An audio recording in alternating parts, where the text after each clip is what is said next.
ma paluksin siia Alec Leachi, kes siis selgitab meile, kuidas ikkagi mood meis kuuluvustunnet tekitab, aga kuidas siis sellega võidelda ja mida siis tuleks teha, et me kõik ei jookseks brändide järel ja kuidas seda planeeti päästa. Alec, the floor is yours.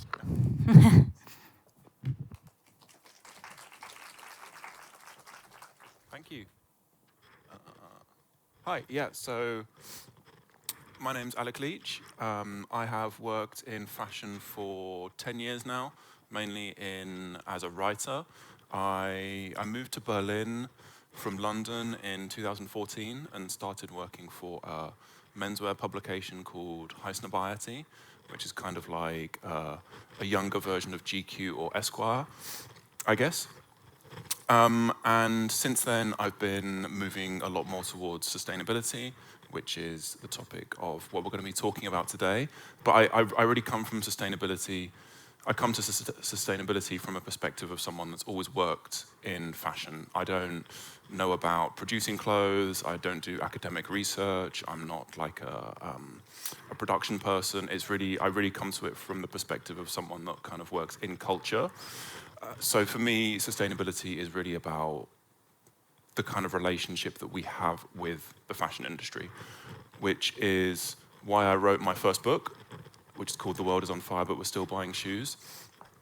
I really felt that in sustainability, people didn't talk enough about why we buy clothes. I went to all of these sustainability conferences and did panel talks and did keynotes like this and did interviews with people, and it really felt like everybody was talking about how clothes were made and how brands operated as businesses, but nobody was really talking about how consumers engage with the fashion industry and why consumers buy so much. So that's what I really started looking at in this book. It was, the title, it's, kind of ironic, kind of a joke, but it's also true.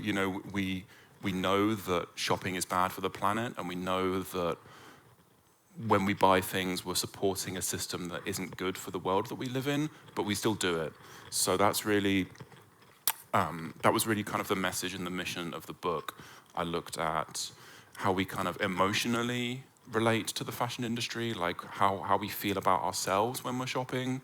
I looked at some of the really smart marketing tricks that brands often use, like working with celebrities or doing runway shows or doing big fancy campaigns, or the retail stores, how all of this is there to kind of make us want to shop more. I looked a lot at greenwashing and how greenwashing is really there to make shopping seem less harmful and less of a problem than it really is.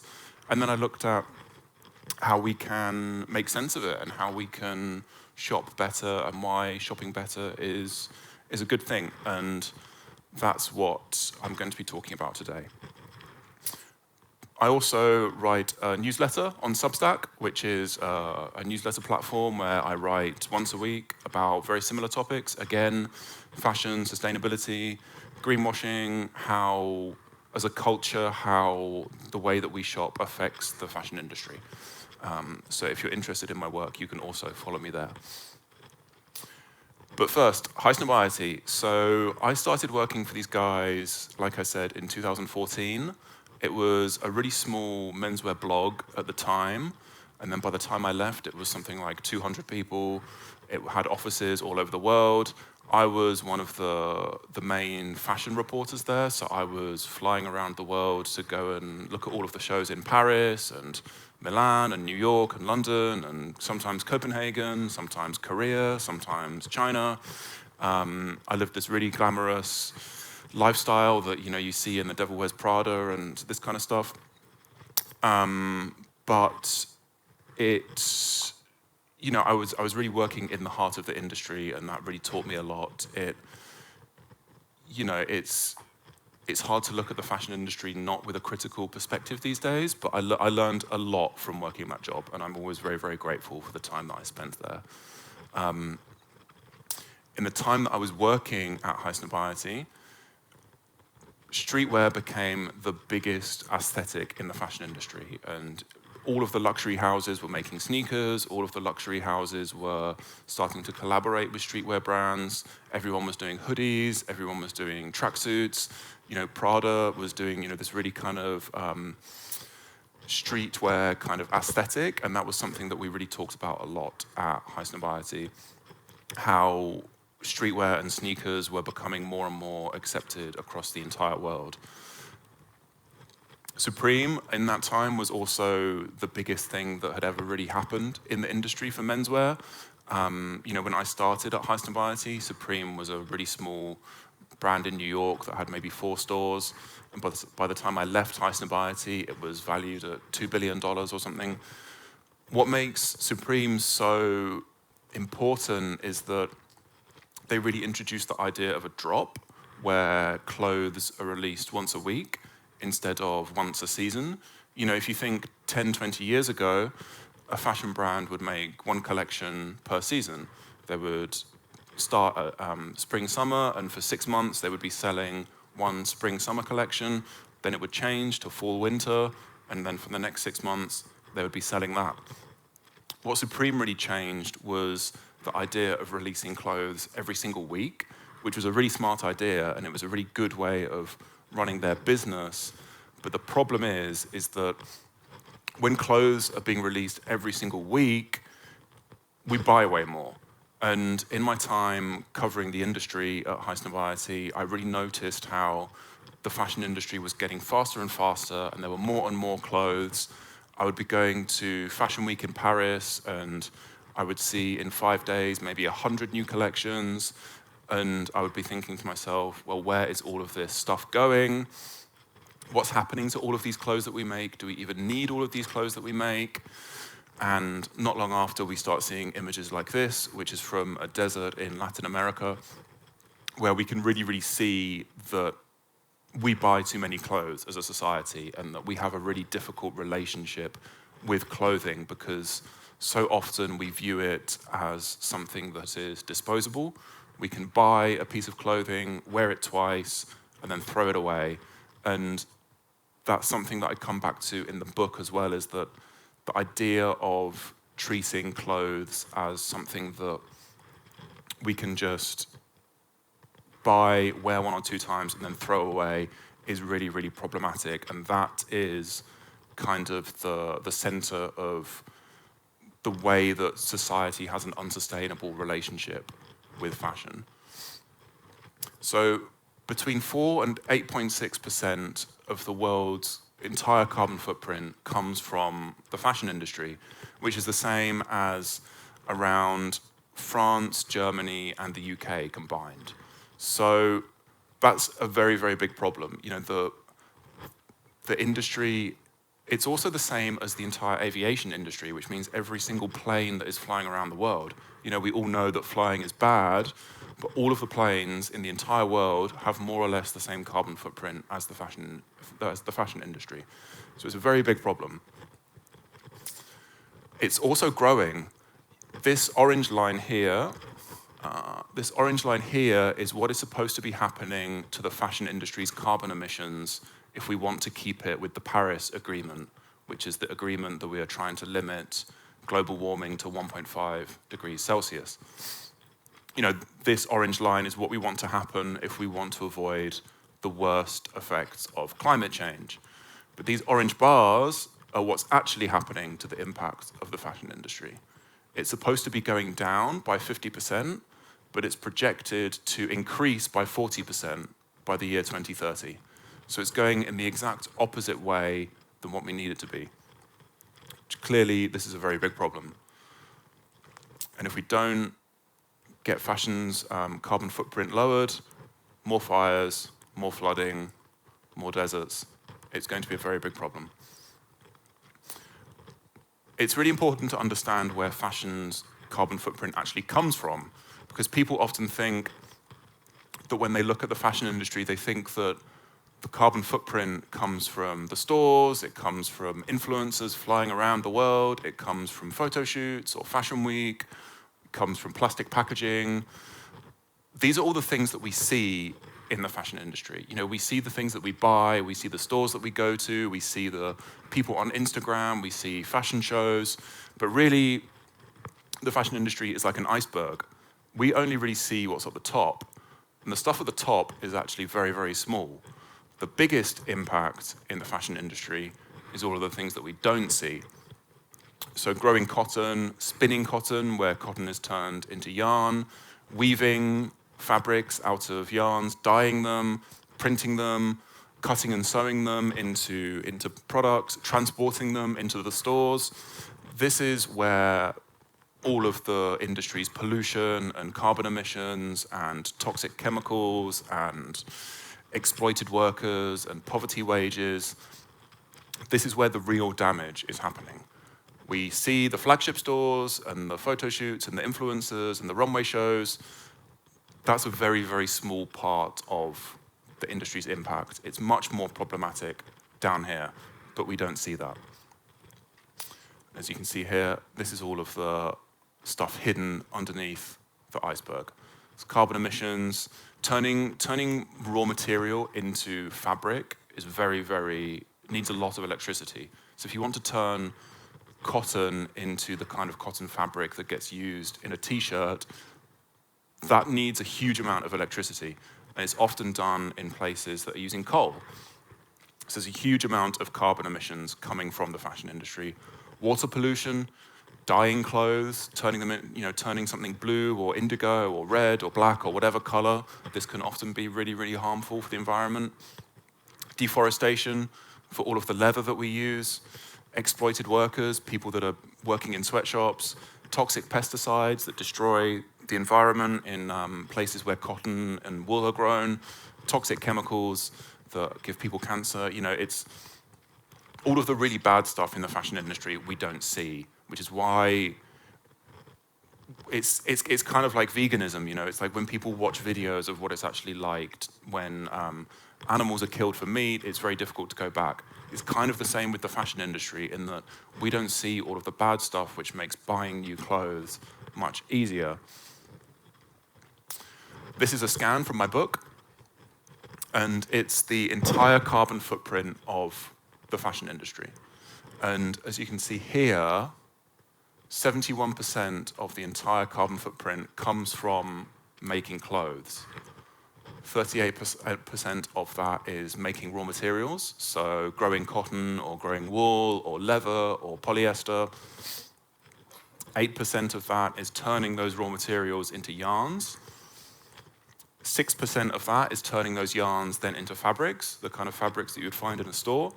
15% of that is fabric processing, so dyeing that fabric or printing it or embroidering it.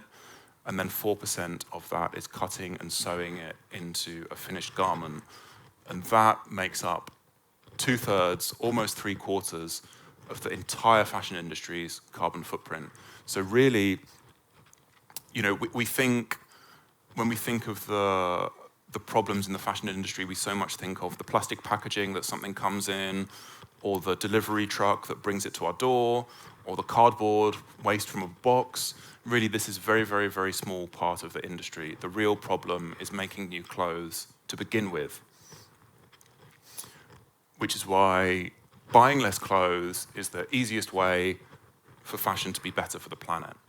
But a lot of the time, what you see in sustainability, it's about making buying new things seem not so bad, when really, as we can see, buying new things is the problem, because that's where 71% of the impact comes from. By the way, the other biggest part of it here, 20%, this comes from washing machines and tumble dryers. So if you want to also reduce your impact on the planet as a consumer, you can stop using your tumble dryer, because that's a really, really, really big part of the impact. So yeah, buying less clothes is the easiest way for fashion to be better for the planet, but buying more clothes is the way we keep fashion businesses working.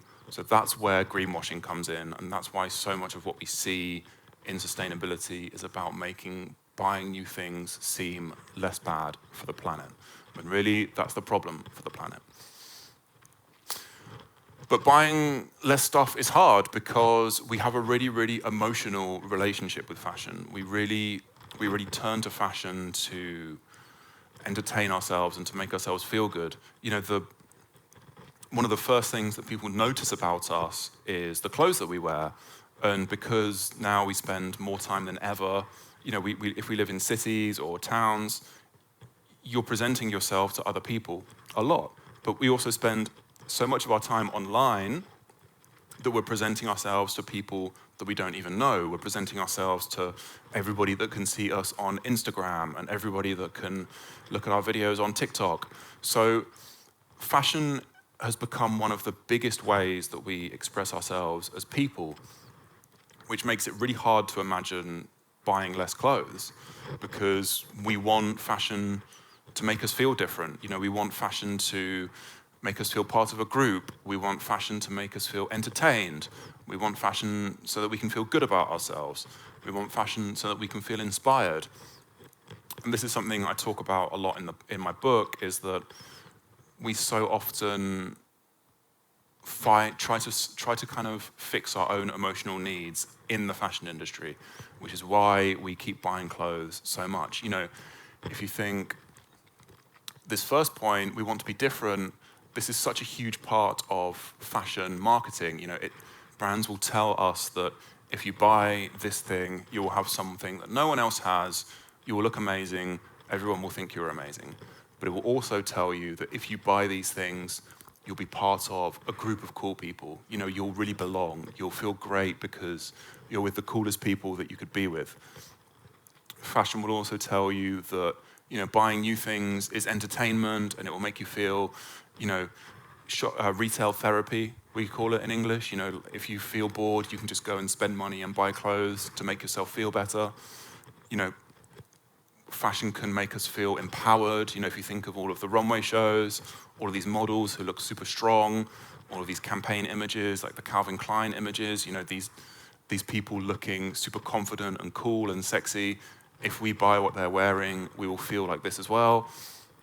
Then there's the idea that we just want to feel inspired. You know, we want to look to fashion so that we can see amazing new things. And all of these needs that we have make it really difficult to stop buying new clothes, because this is where the power of the fashion industry really comes from.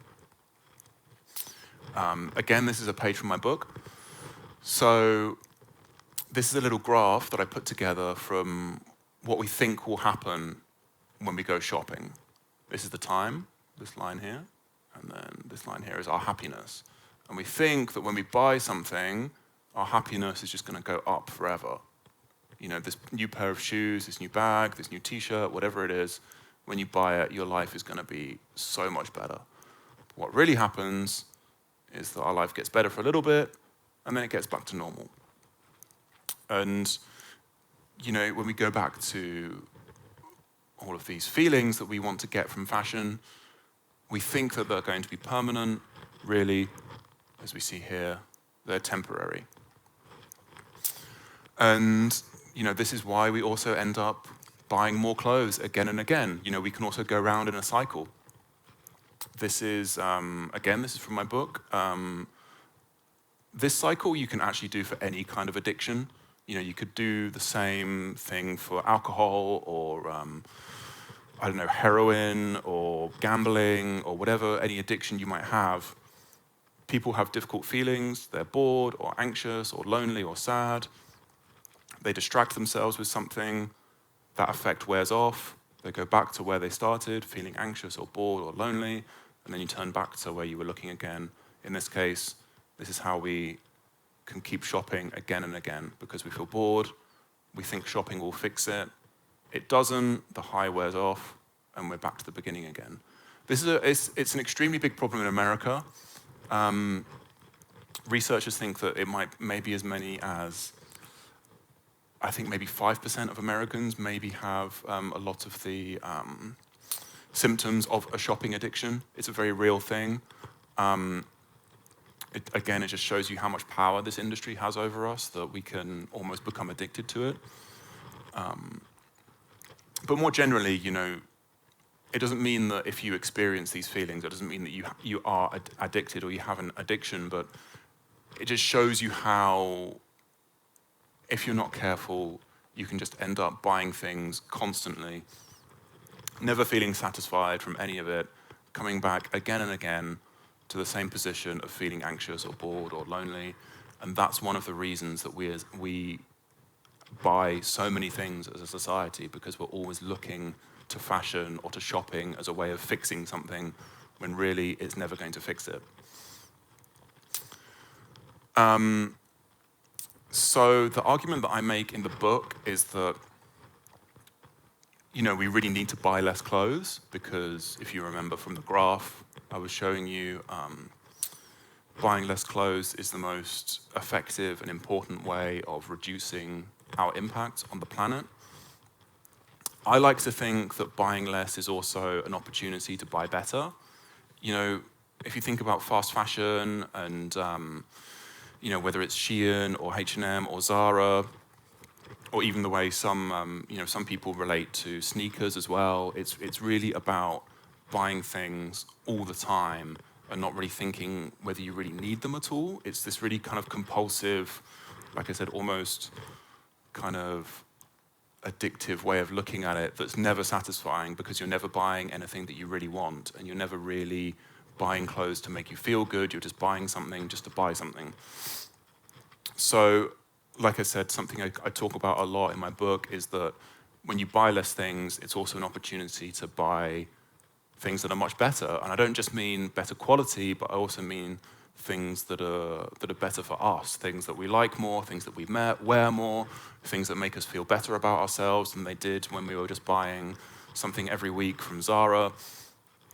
It's an opportunity to start thinking a lot more carefully about what we really want from fashion. This is, what do you need from your clothes, and what do you want from your clothes? It sounds really simple, but it's also something that I don't think we're never really told to ask ourselves, like, oh, what kind of clothes do I actually need? Like, just being really simple today, like, I need a suit because I do quite a lot of panel talks, but like, it's not the kind of thing that you would ever really think to yourself. You wouldn't wake up one day and be like, oh, I need a suit. It's something that I had to really understand, like, oh, I do a lot of speaking, I probably need to get myself a good suit. Thinking like that is a really effective way of buying much better, because you're understanding what it is that you really need from your clothes. And a lot of the time, the stuff that we see in fashion is not things that we really need, it's things that the fashion industry wants us to think that we need. I spent a lot of my career writing about the limited edition sneaker market, Yeezys and rare Nikes and rare Air Jordan shoes.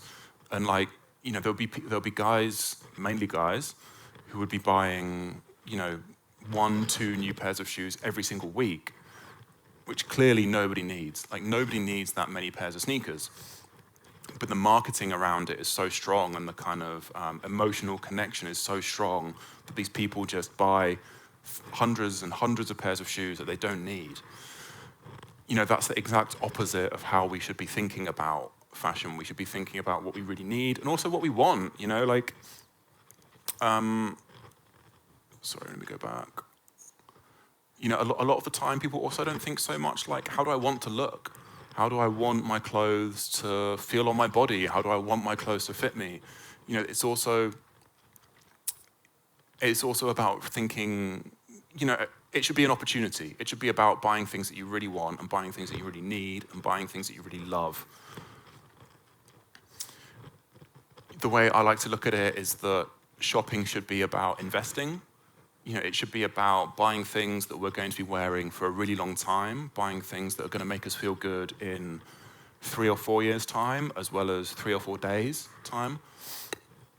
We need to care for our clothes. We need to really, really look after them, get them repaired, get them, clean them properly. It sounds really boring. It sounds really kind of unsexy and unfashionable, but we should be repairing and taking care of our clothes, because that's how they last for a long time. And we just need to wear them a lot. Again, this is something people forget. So much of the time we're told that once you buy something, there's always something else to buy. Whereas you should be thinking about it like, okay, I'm buying something, I need to wear it a lot. I need to wear it so much that I need to start thinking about getting it repaired. The way that I look at it in the book is that it's about having a relationship with the clothes that you buy. You know, we're investing in them, we're taking care of them, just like any relationship, you get more out of it the more that you put in. The normal way of shopping is that you're supposed to think, oh, I need this thing. You know, I need to buy this thing right now. But really, the better way to do it is much slower and thinking about, do I want to be in a relationship with this product? Do I want to own this product? Do I want to really invest in this product? It's a much slower way of buying things, but in my opinion, it's also how you can buy things much better because it's much more about what you want and what you need. And that's the easiest way we can avoid this. You know, if you're only buying things that you really, really love, they're not going to end up here. They're not going to end up thrown away, treated as if they were just like a piece of plastic packaging or like a piece of paper, you know. But when we buy clothes compulsively and when we think, oh, we need to buy this, we need to buy this, we need to buy this, this is where that goes. And this is also where fashion's real impact is. It's from buying clothes that we don't need. Thank you. Yeah, thank you. If anyone's got any questions? That's my website where you can buy my book. This is my newsletter, and this is me on social media. Thank you, Alec. It was a very interesting presentation. Do we have any questions from the audience to start with? Does anyone want to ask? Yes. You will have a microphone and then... Oh, wow, okay. Hi. Hi. I agree with all your statements, but looking how, for example, people shop in the UK, where I've lived for many years, I saw that, you know, people understand everything in theory, but they don't really change their shopping habits. Like even working in the industry, I worked for matches, and you know, people understand, they know everything that's happening, but they still keep buying clothes. So how do you, sorry, I got a bit nervous. How do you like, do you think that people are ready to make those changes? Do you think that like, obviously we want, you know, to have a planet that is habitable and we can live here, but seeing from like people who work in the industry, I don't really see them making those changes. Yeah. I think we also, you know, as well as changing the way we behave as consumers, we also need to change the way the industry works. Like clothes are too cheap. Exactly, and I don't see the industry making those changes. Yeah, I mean, well, the government needs to do it for them. You know, I think that's the real way we get out of this is by governments changing the rules so that clothes aren't so cheap. I was happy to see that France, for example, they banned fast fashion. But do you think UK is ready for it? No, but I mean, there's a lot of things that the UK is not ready for. You know, it's a political thing. I think that's something that we need to understand is that like fast fashion only exists because we let it exist as a society. You know, and it's only cheap because workers are getting ripped off and the planet is being polluted. And it's the same with fossil fuels or plastics or the beef industry. You know, like all of these really bad industries, they only exist because we let them. Yeah. And I think we need to start looking at all of these things more like cigarettes and alcohol and less like a sort of lifestyle issue. So I think politicians need to understand that fashion isn't good for the planet, and the only way that will change is by changing the laws around it. One thing is that we understand it in Europe, maybe in the UK, but the other thing is that all the other places in the world, if they don't follow, what difference we will make? China is the largest polluter, making nearly 30% of global emissions. And if Asia still keeps on buying, does it matter? I mean, it's the same with America as well. I mean, it's kind of like saying, well, what's the point in doing anything? Because, you know, we're in Europe and we have the EU, but, you know, you go to any town in America and everyone's driving a monster truck and they don't care about anything. You know, it's I don't think that's an excuse to like not do anything. And I think also when we think about the EU, it's like, you know, it's not perfect, but it's one of the most progressive kind of places in the world. So I think there's a lot of politicians in, you know, in New York and California, for example, that are always looking at Europe and looking at what Europe does. So I think we shouldn't say that like, oh, well, just because China's bigger, then there's no point trying. I think it's more about proving in Europe that these things can work, and then making that, once you've proved that something can work here, then it makes it easier for everyone else to follow, I think. In Estonia, it seems like almost all companies have gone green. Even the petrol stations are saying that they are green thinking and sustainable. How an ordinary person can make a difference where there is actually this kind of greenwash, or actually this company is doing everything they can? I think, you know, the way that we consume things is a really big thing. You know, buying less things, I think, is a really big thing. If you think about, like, it seems like there's a lot of cars in Estonia. It seems like people drive a lot. People, usually Estonians have to have a car, and we have a big issue here that the government wants to make a special tax for cars, and people are protesting on the streets and so on. So it's kind of like a status thing to have a car in here. Right. Do people drive electric cars? They are getting more and more popular, but because they're quite expensive, then not everyone can afford it. Yeah, of course. I mean, when it comes to greenwashing, I think the easiest way you can tell is if someone is trying to pretend that the solution to something is very easy, because all of these problems are very complicated. But a lot of the time, you'll have a really big company that is polluting will tell you, like, oh, the solution is really easy. Don't worry, we're going to fix this. That, for me, is a really big red flag, I think. So, are there any more questions in the audience? Yes, in the back there. One second. I will ask a question while the microphone is getting there. You said you bought a suit because you have to go to this kind of events a lot. How many suits do you have? 2. And previously, before you changed your mindset, did you have loads? So I bought all of them on eBay. Actually, every single one of my suits came from eBay. I used to have 5, which is too many. I gave 2 to a friend, and then I just donated 1. And then I kept 2 of them. Okay. And now we're ready with the question there. Ja, ma küsin eesti keeles. Tähendab, et mul on küsimus, et miks teil on pruunid kingad? Tähendab, ma lihtsalt vaatan teie riietus, aga et mul tekitas küsimuse. I will translate it. So the lady there has a question. Why do you have brown shoes? I just like them. Kas see on meelega või see on, no ütleme, raamatu pealkiri oli see, et maailm on leekides, aga me ostame kingi. Et kas see on nüüd nagu selle illustratsioon või ta ei ole mõelnud selle peale?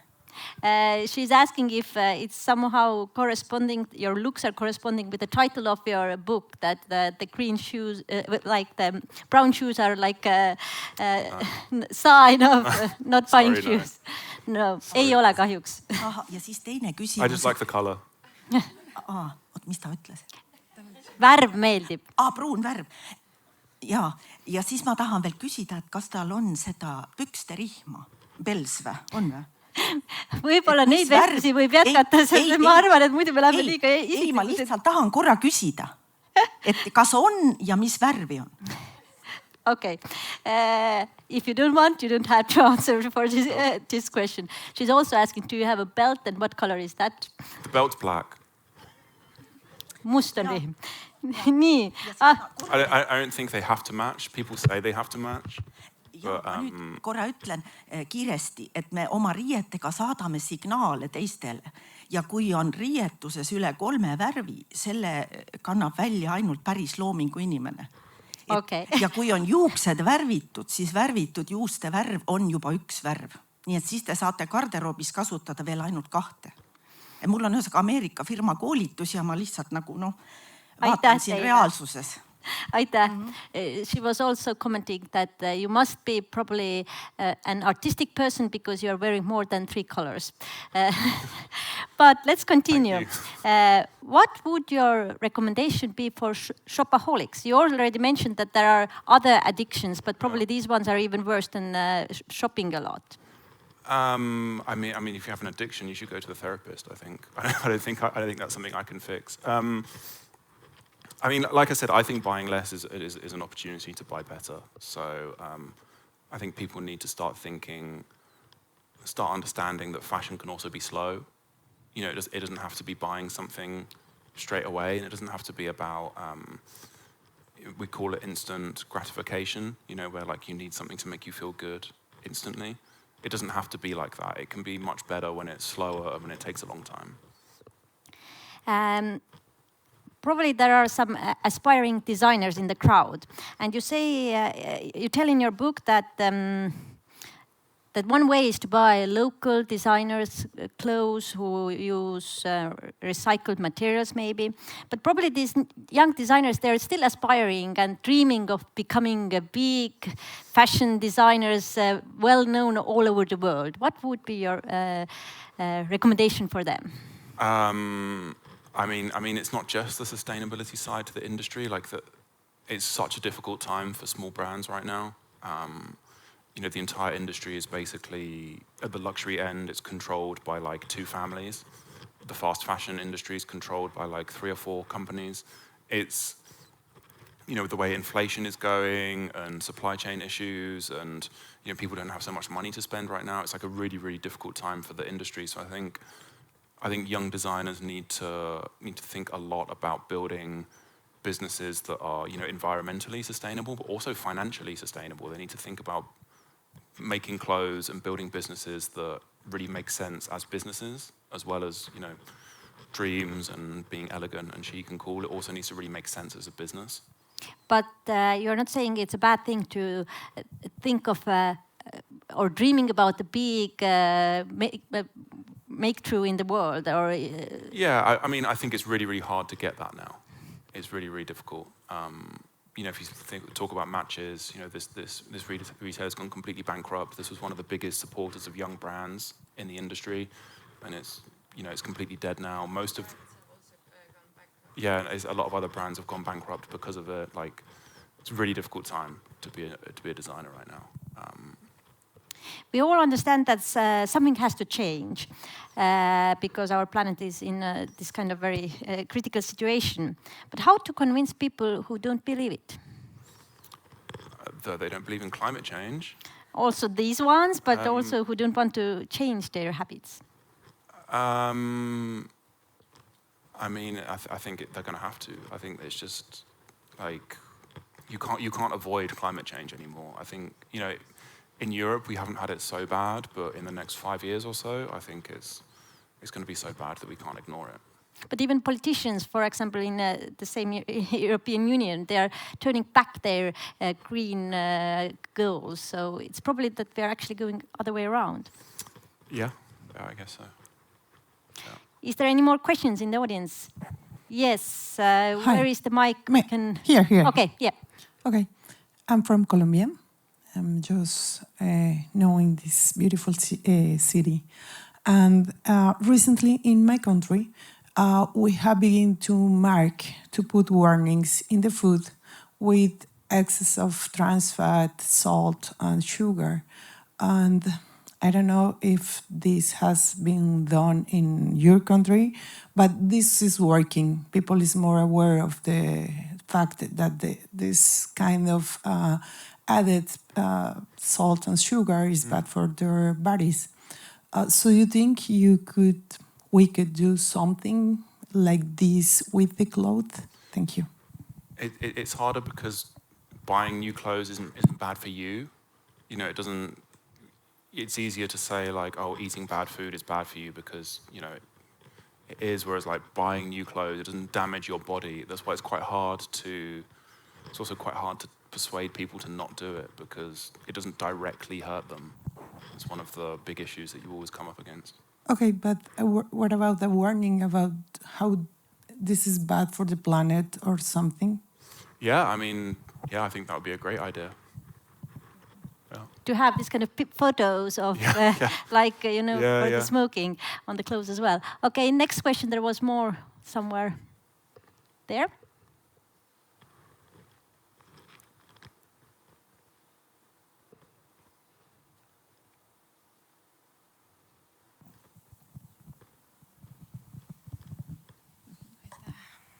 Hi, I have a question. Oh, it's really funny to hear me this way. I really agree that before you said that government must take an action to have any idea what these things could be, because I know that from next year, EU is bringing on really strong laws. So I'm thinking if there is something that you would recommend government really to do, or what will definitely backfire.